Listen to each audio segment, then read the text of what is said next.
Well, hello, and welcome back to another video process slash rant thingy.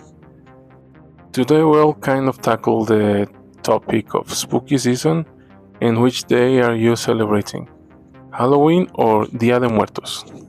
Or Dia de los Muertos? That is why today the process of the drawing shown is 2 panels. This is a twofer of a CVSTOS Contra Cultural strip that is precisely about the dichotomy that every Mexican child is presented with these days. Do we celebrate Dia de Muertos or Halloween? Because kids want to celebrate both of them. They want all the candy they can get, and if they miss one, well, they miss half the candy, so it's not a good thing. Thus, we are tackling this with two processes of 2 panels of a 4-panel strip of Dia de Muertos / Halloween topic. I think we will have to firstly remind or define what is CVSTOS Contra Cultural. If you go through the videos on the channel, you'll find that the last video and the second last are about Aidel. She's a character of mine that I designed very long ago, and I kind of recently retook her and some writings that I had from my high school and college days and released independently a comic book called Custos. It's a story about Aidel here and her friends or comrades and about the holy war between heaven and hell, angels, demons, secret societies, all that fun stuff.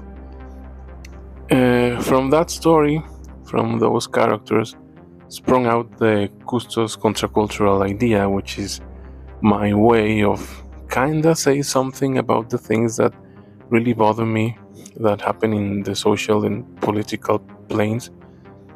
And I use these characters just in chibi mode or toon mode to just expose these things. I try not to be preachy about the topics. I just present them from their point of view, the point of view of these characters, because they are kind of outside the world, so their point of view is that of the outsider.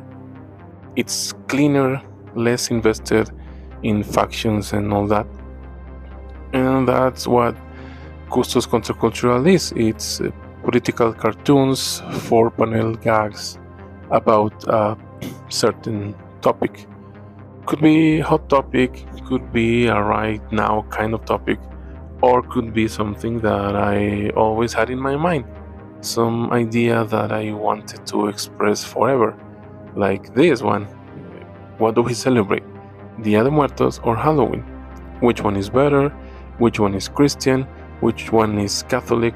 Which one is demonic or pagan and whatnot? Back to the dichotomy. First, if we want to know which one to choose over the other, we'll have to know what they are, right? Let's start with Halloween. What is Halloween? A quick search online can give you mostly 2 versions of it. It's a bit blurry, the origin of it. It could be a Celtic harvest festival that was later absorbed by Christianity and turned into a holiday. Others say that simply, as the name suggests, if we take it from the etymology of the word, it was always a Christian festivity, observed as far as the 4th century AD by Christians, and was simply the night before All Hallows Day, dedicated to all the martyrs and saints. The original form of the word is supposed to be Hallow-even or Hallow-even, which was contracted later and became Halloween, which simply means All Hallows Eve, the night before the day of All Hallows. That's the origin and not what it is today. As you know, many traditions start one way and deform over the years and centuries, and today it's mostly about dressing up, watching horror movies, and gather candy from the neighbors. But the original festivity was a religious occasion. It was a solemnity. Either pagan or Christian, the original intent was completely religious. About the origins of Dia de Muertos, or the Day of the Dead in Mexico, most like Halloween, the Day of the Dead is the result of syncretism, which is a combination of customs and elements of religions. What happened in Mexico was that when the Spaniards came and conquered the Aztec Empire and other neighboring kingdoms and regions, the cultures melded, combined with each other. In these situations, there is a superstratum, using linguistic terms here, and a substratum. Obviously, here the Spanish culture is the superstratum. Because we speak Spanish, the religion is mostly Catholic, but there is a lot of Mesoamerican customs and traditions and names, culture in general, that permeated the Catholic superstratum, and one of those examples is the Dia de Muertos, Day of the Dead. Originally the All Hallows Tide, All Hallows Eve, All Saints Day, and All Souls Day. That was the Catholic element, the European custom. And that custom was mixed with what was already here in these lands, with the things that the Aztecs and, I should say, mostly Tlaxcaltecans and Huaxtecans and the people that survived the conquest, because as much as we Mexicans would like to believe we descend from the Aztecs, the truth is that they were mostly eradicated during the conquest. I won't say Aztec customs, it's more like Mesoamerican customs in general. Things like offering food to the souls of the dead, setting up shrines, and these flowers we use called cempasúchitl, which are these yellow orangey flowers that cover everything during these festivities. Also the visit to the cemeteries and spending time with the dearly departed. The families go to their graves and have a reunion, kind of a picnic, just to spend time with their dead. Those things, all of them have Mesoamerican origins, but some of them are also coincidences, things that the Europeans did and the indigenous people too did here. That's how the syncretism can happen. Things like the concept of sacrifice, the fact that God had his own son sacrificed in a way, it clicked with the indigenous people, and that's how the evangelization could take place on these lands, because as different and as barbaric, we would say, the religion of the Mesoamericans was, it had a lot of elements in common with Christianity, and that's how syncretism occurs. So Dia de Muertos is pretty much what Halloween was for the European nations, the British nations with the Celtic substratum and the Christian superstratum. What happened here was that the Catholic superstratum melded with the Mesoamerican substratum, and this combination of customs that had a lot in common originated something new, something different. That would be the origin of Dia de Muertos in Mexico. The word martyr means witness. Martyrs are people, in this case Christians, that gave their lives for their beliefs. So who are these martyrs in particular, and why I chose to depict them in this fictional church? The first one, in the center here, would be Saint Sebastian. He was called Sebastianus Narbona. He was a Roman tribune in the 3rd century AD, who was executed for being Christian. Legend has it, he survived his first execution, which was carried on by a rain of arrows. Hence he is portrayed tied to a tree and pierced by many arrows. The history or hagiography states that he survived this first execution. They shot him full of arrows and left him for dead. But other correligionaries rescued him and took him to another saint's house. I don't remember her name right now.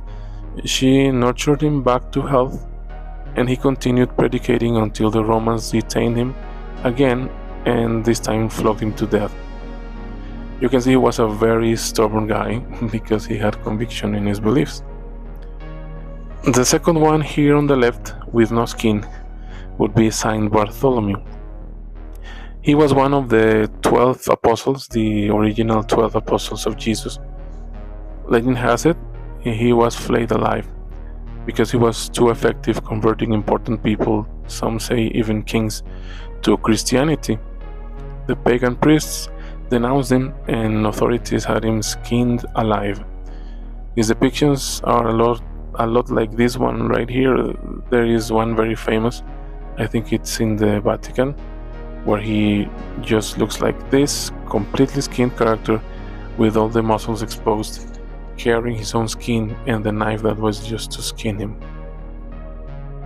The third one here to the right is Saint Lawrence, also a Roman character, who also lived during the 3rd century AD.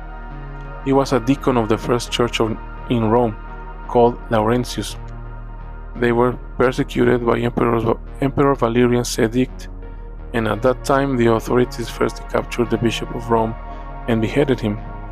So Laurentius was in charge of the church, and legend has it he was asked to deliver all the riches of the church, but he instead gave it all to the poor, the homeless of the streets of Rome. For that, a prefect had him grilled to death. He didn't only give away all the riches of the church, he also brought some of the poor people before this prefect, and declared that these people were the actual riches of the church. The prefect became very mad at Laurentius and had him grilled alive. Also, according to legend, when they put him to the fire for some time, he said, "I'm done this side, you can turn me over now," as a way of taunting the torturers, mocking their efforts to kill him.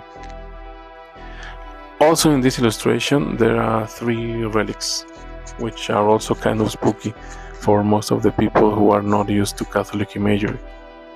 I decided to add them here because, like I said, the idea was to show that the unsettling imagery of Halloween is not that different from the imagery of a Catholic church.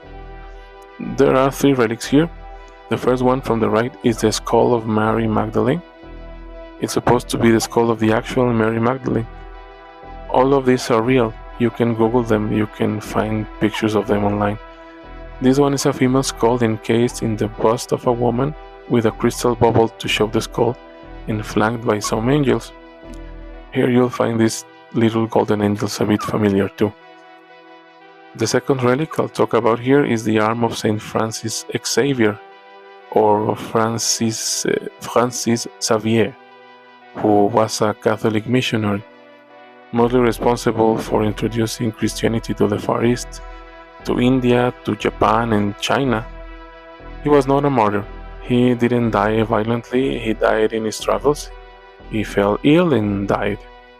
This is his arm, supposedly. It is encased in a luxurious kind of case made of gold-plated wood and a crystal bubble. And the final relic here is the skull of Saint Valentine. Yeah, that Valentine. He was also a martyr, killed by the Romans because he was marrying people, converted Romans secretly, because in those days Christianity was not even legal. So getting married by the Catholic rite was obviously an offense to the Roman laws, so he married them secretly. And when he was discovered, they cut his throat or beheaded him or some nice thing like that. This one here is supposed to be his skull inside a golden case. So why drawing a bunch of statues of martyrs and holy relics? The idea was to jokingly show that there's not such a hard contrast between a Catholic temple and the celebration of Halloween. Because as you can see, Catholics are hardcore. People, mostly atheists, think that Christians and mainly Catholics are just a bunch of hippies that believe in fairy tales and tell these false stories to reassure themselves and feel secure and safe. Nothing further from the truth. Like I said, our religion is not for the faint of heart. Martyrs like these 3 were people that made the ultimate sacrifice for their beliefs. And that is something not everyone can do. That is, to put it lightly, remember Saint Lawrence. It is not about safety. It is not about feeling fine and secure. It's a struggle, a fight, a constant battle within yourself. At the center of Christianity, the concept of self-sacrifice is the greatest act of piety one can do. That is not safe. That is not peace and love, that is something that requires a lot of courage. That's why I say that Catholics are hardcore. You just have to go to a Catholic church to find a lot of depictions of people that didn't have a good time. It is because they were very brave. The idea of the strip was to show that the contrast is not that sharp. It's easy to frighten people and make them feel uneasy, but finding the true meaning and purpose of things requires commitment. So, which one is better? I don't know. But studying the origins of both, I think they are very similar. And one has become undoubtedly more secularized, more commercialized, which would be Halloween. Though lately we've seen a lot of Dia de Muertos themed things in entertainment and media. But I think, and I'm going to show my Mexican bias here, but I think that Dia de Muertos is a little closer to the original meaning of the All Hallows Day and the All Hallow Tide. Because though many people have misunderstood the Day of the Dead, it's not really about death. It's a day of remembrance. It's about remembering two things mostly. The first thing is that death is around us. It is everywhere and it is part of life. It's going to be part of our lives sooner or later. And if you live in Mexico, you know it's a bit too close for comfort sometimes. It's a memento mori, a way of telling ourselves that death is a reality and cannot be escaped. And second, to remember those that are already gone, our dearly departed. We remember them because we love them, because as long as we are still here, they are alive. We leave their favorite food and set a shrine and put a photo of them to tell them, wherever they are, that they are still part of our lives and that we know we will see them again. The Day of the Dead is simply a celebration of life, to celebrate the lives of those that are already gone, and remember that life is short, life is precious, and in the end, death is just another part of life.